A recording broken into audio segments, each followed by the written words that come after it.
Hello friends, welcome to best English classes. आज हम पढ़ रहे हैं थॉमस हार्डी का novel the return of the native की समरी। आइए शुरू करते हैं इसकी कहानी।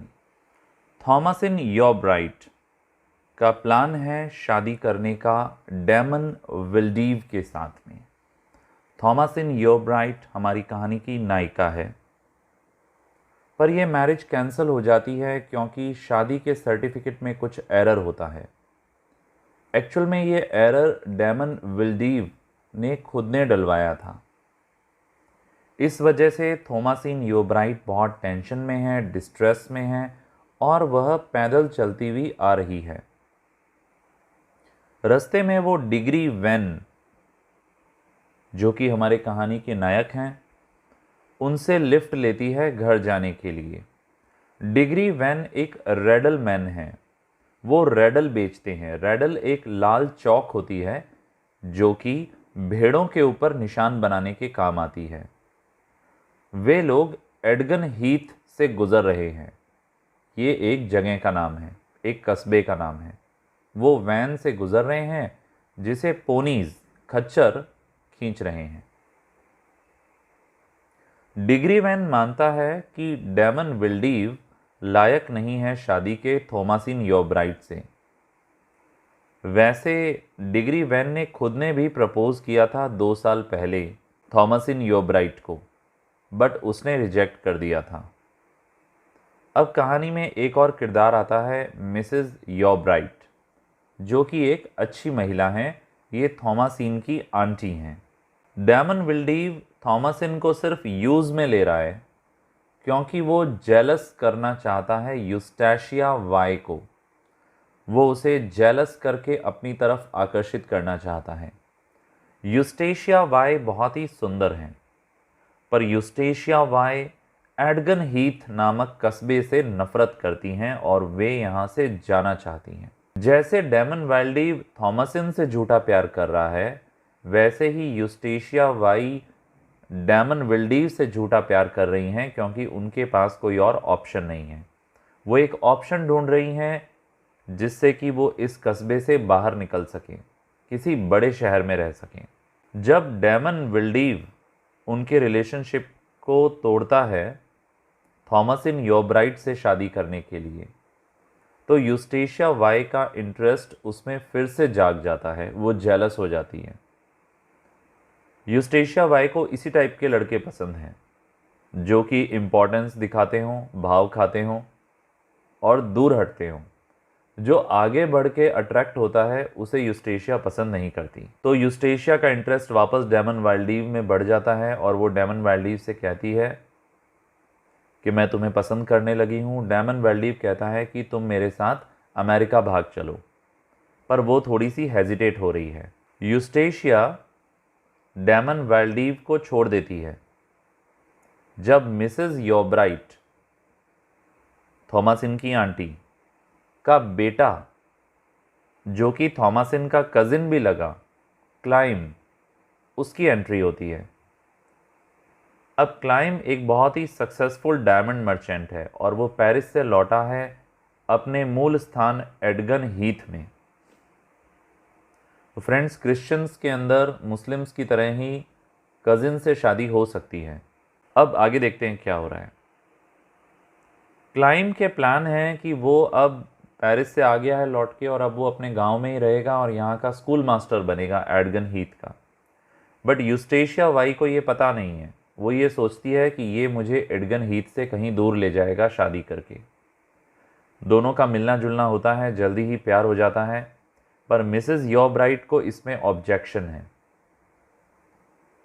तो क्लाइम अपनी आंटी से झगड़ा कर लेता है, अपनी मम्मी से झगड़ा कर लेता है। तो मिसेस योब्राइट का यूस्टेशिया वाई से भी झगड़ा हो जाता है।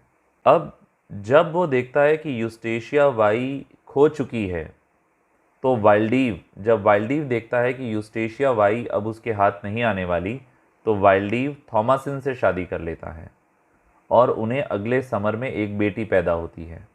क्लाइम और यूस्टेशिया की भी शादी हो जाती है और वो एक छोटे से कॉटेज में रहने लग जाते हैं। जब वाइल्डीव सुनता है यूस्टेशिया की शादी के बारे में, तो उसके मन में फिर से जलन आती है और डिज़ायर आती है उसको पाने की।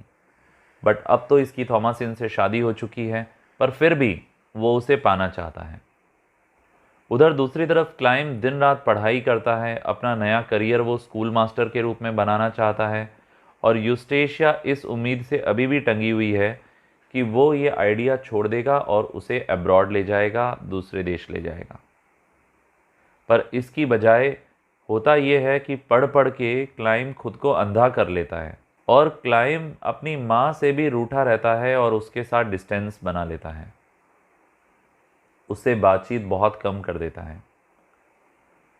यूस्टेशिया के सपने सारे तबाह हो चुके हैं। वो खुद को इस छोटी सी झोंपड़ी में पा रही है एडगन हीथ में। वो शादी में बंध गई है एक बहुत ही कम कमाने वाले मेहनतकश आदमी से।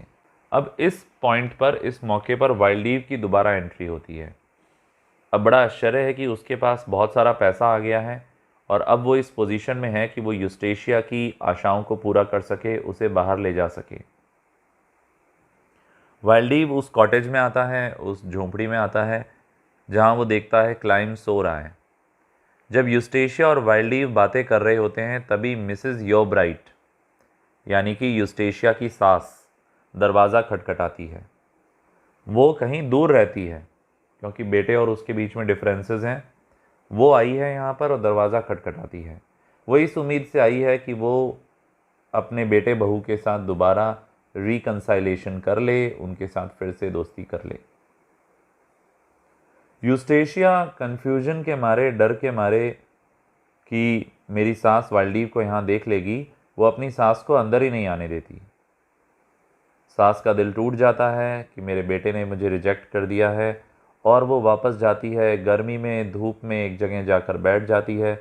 उसे एक सांप काट लेता है रास्ते में और वो मर जाती है।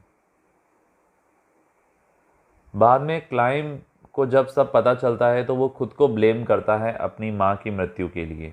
वो और यूस्टेशिया दोनों अलग हो जाते हैं जब क्लाइम को ये पता चलता है कि यूस्टेशिया जिम्मेदार है मिसेस योब्राइट की मृत्यु के लिए।